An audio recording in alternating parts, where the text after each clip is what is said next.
This is the Mahabharata podcast, Episode 8, Princes in Training. Before I get started with the story, I'd like to pause to spend a few minutes discussing the problems and nature of the documents that are known collectively as the Mahabharata. Unlike the Vedas, which have been preserved by memorization and passed on from generation to generation orally, the Mahabharata has come down to us through the ages as a book. One of the things about books in India is that, due to the hot and humid climate, they do not survive long. Thus, the very oldest existing manuscripts of the Mahabharata only go back to the 16th century. Many of the important versions are indeed much newer. Another important aspect of ancient Indian books is that they were written on loose sheets or leaves and then bound using string or metal hoops. This means that the manuscripts were very prone to having their binding broken, either intentionally to insert new pages, or by accident, resulting in the loss of pages and even possibly the scrambling of their order. Thus, for the Mahabharata to survive these thousands of years, it had to be constantly copied. The result is, like genetic mutations in a family tree, if you were to bring the various manuscripts together, you would find many differences, and also familial resemblances among groups of manuscripts, especially when grouped by certain regions and scripts.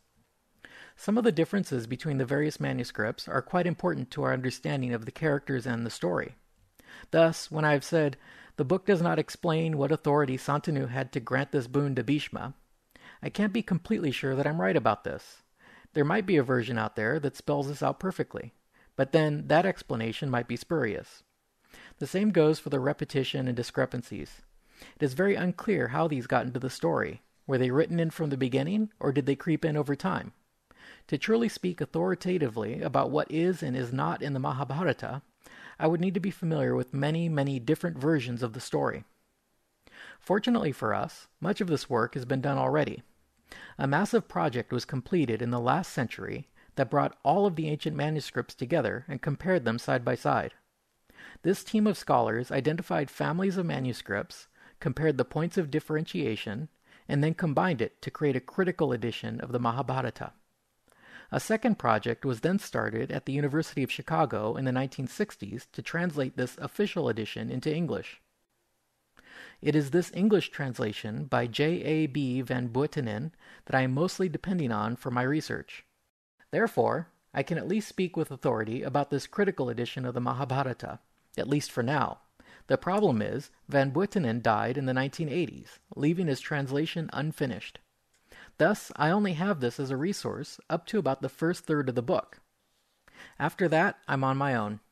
Once I am set adrift without this translation, I will only have a much older translation to depend on, one which was based on only a single version from North India and translated by Kesari Mohan Ganguly during the Victorian era.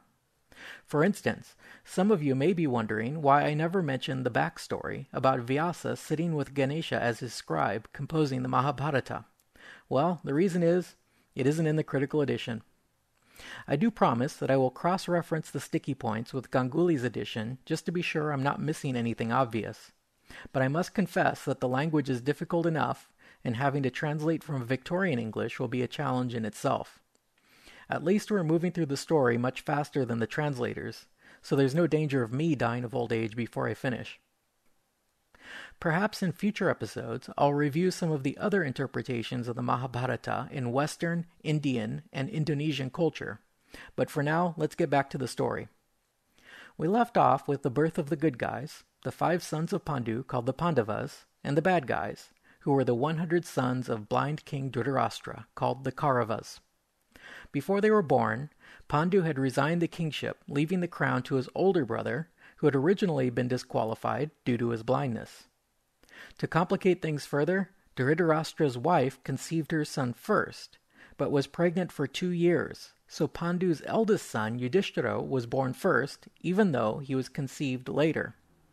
To make matters even worse, Pandu died while his 5 sons were very young, leaving them orphans in the care of their uncle, the king. Clearly, this was all a perfect recipe for disaster when it came to recognizing the legitimate heir to the throne. The eldest Pandava, Yudhishthira, was unanimously considered the heir to the throne, recognized even by his uncle, King Dhritarashtra. But the Pandavas were orphans, and King Dhritarashtra had every reason to be resentful over the original decision to bypass him for the throne and having to wait for his younger brother to give it up before he himself could become king. Clearly, it would take an incredibly upright and virtuous monarch to swallow his resentments, put aside the interests of his own children, and hand over the crown to a helpless orphan. It would remain to be seen whether Dhritarashtra was up for the challenge, but I bet you can guess. Following the funeral ceremonies for the dead Pandu, Vyasa visited with Satyavati and warned her that there could only be a bad outcome for this situation. Satyavati thought on this and then decided to leave for the forest as an ascetic. She took with her her two daughter-in-laws, Ambika and Ambalika. We only hear that they lived an austere life of renunciation until eventually passing on to the next world. As for the children, all the princes, Pandavas and Kauravas, lived together, studied together, and played together. Yudhishthira's second brother, Bhima, was already an incredibly strong child. Remember that Bhima was precisely the same age as his cousin Duryodhana, and so he played with the 100 cousins as an equal. He was, however, vastly stronger than all the other boys, and he bullied them relentlessly. He would knock their heads together, grab 10 of them at once and hold them under water until they nearly drowned, and drag them by the feet through the dust. We are reminded that Bhima did these things not out of malice, but because he was just being a kid.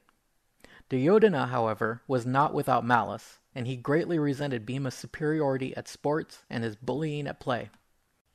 He began to scheme up ways he could disable Bhima, thinking that if he could only get Bhima out of the way, that he could easily overpower the remaining Pandava brothers.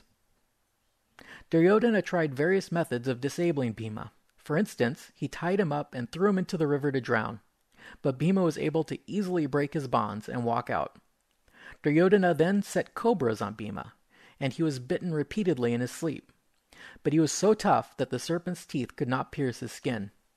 Bhima then killed all the cobras with his fists. Finally, Duryodhana, with the advice of his uncle Shakuni, who was Gandhari's brother, got hold of some poison and poisoned Bhima's food.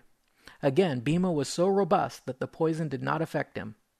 The Pandavas were aware of these attempts against them by their cousin, and so was their uncle Vidur. But none of them felt secure enough to make an open confrontation with Duryodhana, his father the king, and Duryodhana's uncle Shakuni, who was the king of Gandhara. And so, the orphan Pandavas simply tolerated these attacks. The attempt at poisoning could not be considered just a childish antic.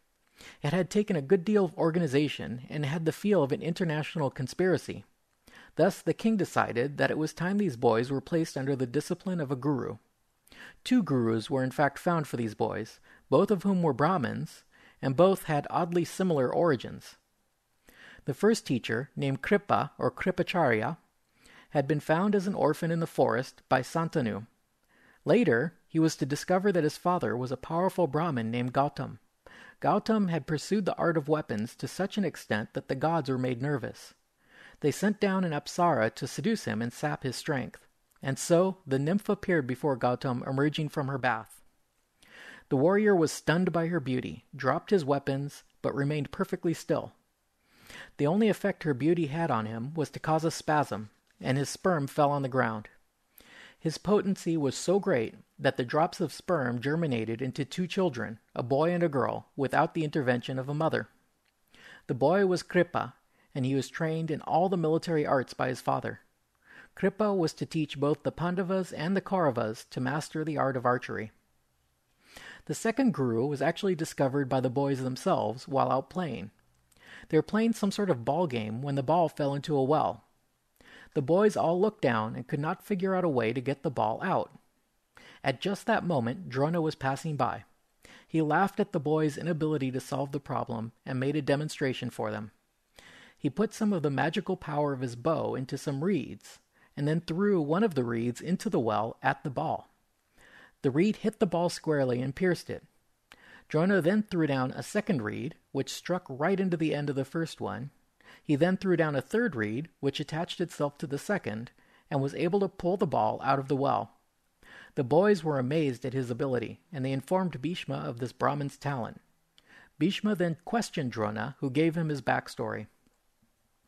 Dronacharya is sometimes difficult to distinguish from Kripa because both are Brahmins that are skilled at weapons, both are considered gurus to the princes, and they both were born only of a father. In Drona's case, his father was named Bharadvaja. He too was a master of the Vedas and of weapons, and he too was tempted by an apsara. It seems the gods are not comfortable with Brahmins that are warriors. In the case of Bharadvaja, as he watched this apsara alight from heaven, her skirt was blown away, and Bharadvaja's seed fell into a trough. It was in this trough that Drona was conceived without a mother. Drona was put under the care of a guru who taught him the art of war. He had a fellow student named Drupada, who was the crown prince of the kingdom of Panchala. As children, they were close friends, and Drupada would dream of the time he was king, and told Drona that when he became king, Drona should come to him, and they would enjoy the riches of the kingdom together as friends. Drona took this promise seriously, and later, when Drupada ascended the throne, Drona went to Panchala to congratulate him and expected a generous welcome. When he arrived, however, Drupada scorned him, saying Drona was a nobody and not his equal, and thus could not possibly be considered his friend. Badly stung by the king of Panchala's scorn, Drona departed for Hastinapur. Recognizing Drona's talent with weaponry and warcraft, Bhishma placed him in charge of the young prince's training. Drona badly wanted revenge for Drupada's rejection, so he asked his students to promise him that they would help him in seeking his revenge. The Kaurava princes were reticent, but Arjun, not even knowing what he was committing himself to, readily promised to help his teacher. This was the beginning of Arjuna's close relationship with his teacher. This story about Drona's feud with the king of Panchala and his occupation as the Kuru's teacher could be interpreted in a different way. It is interesting that the kingdom of Panchala was the Kuru's direct neighbor downstream of the Ganges. When we look back at the genealogies, we hear that Panchala once defeated the Bharata dynasty and drove them off their lands. Remember, it was King Kuru who recovered the kingdom for the Bharata dynasty from the Panchala king. In addition, we don't see any attempts at creating alliances by marriage between the Kurus and the Panchalas. Finally, when we look at Pandu's list of conquests east of Hastinapur, Panchala is definitely not on the list. So, Panchala is neither an ally nor a client, but they are a close neighbor. I think it gives us reason to believe that Panchala was a serious rival to the Kurus in international politics. Therefore, when a skilled warrior, Drona, with a grudge against the king of Panchala, showed up at their doorstep, the Kurus were quick to offer him hospitality. Drona may be a useful surrogate in any future attack on Panchala. This indeed happens later in the story. The story of the prince's training under Dronacharya is made up of a few short vignettes. The first of these involved Arjun, who was without question the teacher's pet. Drona gave orders that Arjun not be allowed to eat in the dark.